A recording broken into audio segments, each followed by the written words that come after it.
This screencast will discuss the crisis of masculinity that existed in the late Victorian era and the involvement of Victorian Clubland, with reference to Stevenson's novella The Suicide Club. So this is just a brief overview of what will be discussed. Firstly, the contextual issues that may have contributed to the male anxieties at the time. Linda Dryden's notion that the elite males were victims of a degenerate society. The elements of secrecy and gossip in club culture. And Black's idea that this club culture helped to restore masculinity.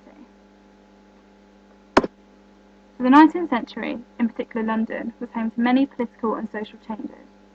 One of the most important changes was the women's emancipation movement, which allowed women to have a more active and equal role in society, which was something that the elite Victorian male struggled to accept and to deal with.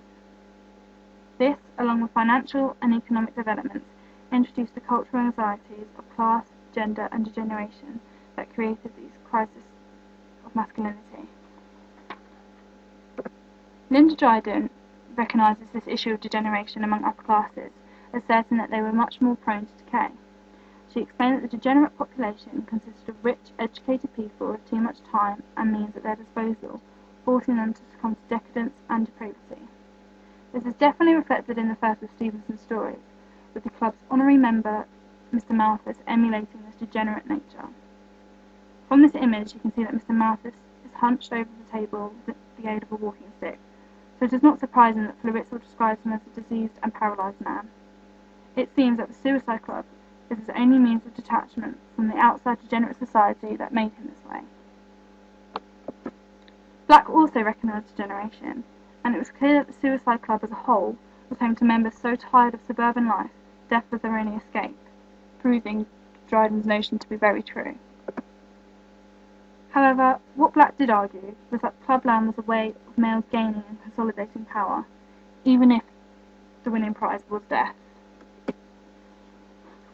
In essence, Black's point was that the Clubland provided the elite with what they needed most, a place for smoking, leisure, and most importantly, a place to be seen.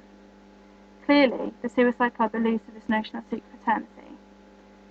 Florizel embodies the bored elite male who yearns for secrecy, excitement, and homosocial relations, which is evident when he accompanies the young man with the cream tart on his impending adventure. This notion of secrecy and gossip was a profound theme in club culture. Amy Milne Smith suggested that gossip and secrecy in Clubland helped to restore masculinity.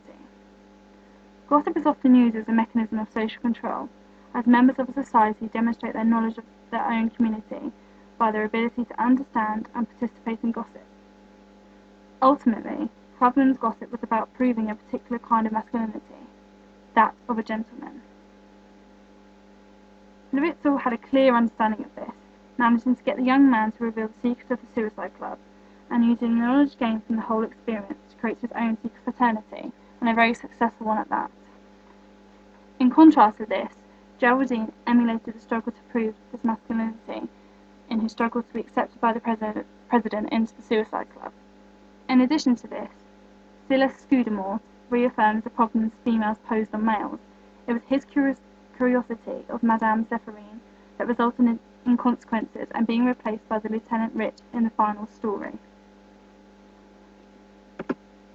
Foucault asserted that society is composed of multiple relations of power that exemplify and construct the social body. In particular, he sees the production of discourse as the way these power relations manifest themselves. So in essence, Clubmen, through crafting their stories and forming the rules surrounding their circulation, help to rectify and manifest their social power, both over society and with their own secret fraternities. This is ultimately emulated by the Prince and his club members, Lieutenant Rich and Uruk, who proved their masculinity by being the last men surviving. Black outlines that the novel ends with gender order restored, with males coming out at the top. She describes the final scenes of the novel as reflecting the beginning, with an assembly of gaming gentlemen enduring a contest to discover the last man standing.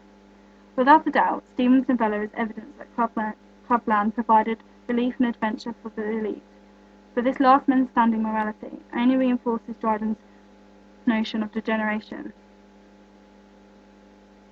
as only a few men in these societies end up winning and end up surviving, reiterating that Clubland was an arena of vexing cultural anxieties, even if it was at a much smaller scale.